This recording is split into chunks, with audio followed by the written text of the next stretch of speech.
प्रभुपाद शिल प्रभुपाद जी जो 4 प्रिंसिपल में है, ये तीसरा बात है। प्रभुपाद इसको कहते हैं और बहुत ज़रूर है, जिसमें हम लोग जो भी प्रवचन कर रहे हैं कि बता रहे लोग को, समाज को शिक्षा दे रहे, वो शिक्षा सभी शास्त्र के आधार पर ना हो, मनगढ़ंत नहीं होना, mental speculation. Prabhupada mental speculation नहीं होना चाहिए, शास्त्र को ये करिए। जैसे वैदिक शास्त्र, शास्त्र माने तथाकथित मनुष्य कोई व्यक्ति बनाया हुआ शास्त्र, ऐसा नहीं होना चाहिए। परम भगवान के द्वारा, उन्हीं के भगवान के प्रतिनिधि द्वारा, आचार्य द्वारा जो दिया गया वो शास्त्र को हम पढ़ना चाहिए, उसी शास्त्र के आधार पर कहना चाहिए। भगवान भी बताते हैं, जम शास्त्र विधि मुत्सृज्य वर्तन्ते कर्मकारत न स सिद्धि न अपनति न सुखम न परम गति। जो जीवन सिद्धि प्राप्ति करने के लिए शास्त्र के सिद्धांत पर चलना चाहिए। और शास्त्र को छोड़ कर ही कोई चलता है, छात्रों छोड़ कर यदि प्रचार करता है, लोगों को शिक्षा देता है, लोगों को दिग्भ्रमित करता है। इसलिए हमेशा शास्त्र के आधार पर प्रचार होना चाहिए, शास्त्र के आधार पर दूसरों को बोलना चाहिए। इसलिए भगवान भी गीता में एक वाणी की शुद्धि में बताते हैं, वाणी हम जिसको बोलते हैं, शास्त्र अध्ययन करना चाहिए, शास्त्र के माध्यम से उनको बोलना चाहिए।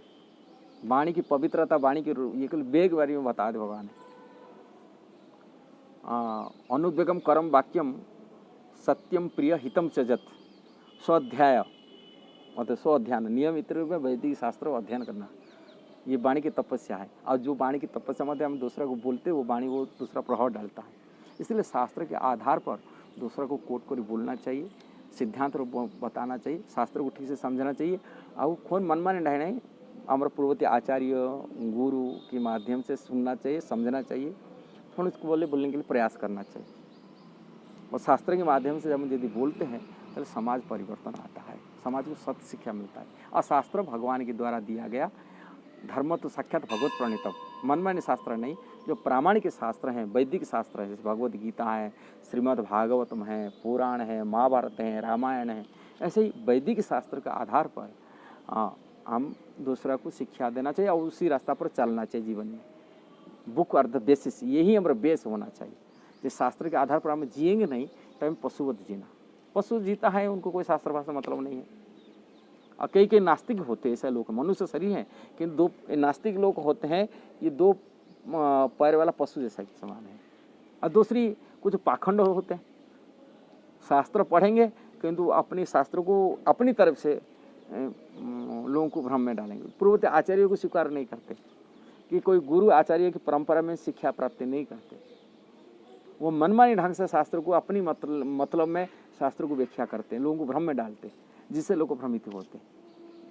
इसलिए हमेशा शास्त्रों को प्रामाणिक आचार्य के माध्यम से, प्रामाणिक परंपरा माध्यम से, प्रामाणिक गुरु के माध्यम से ज्ञान ग्रहण करके शास्त्रों को अप्लाई करना चाहिए, शास्त्रों को प्रवचन देना चाहिए, बताना चाहिए, लोगों को बोलना चाहिए, तभी समाज के लिए प्रभाव डालेगा, समाज सही मार्ग में जा सकता है, समाज की कल्याण हो सकता है।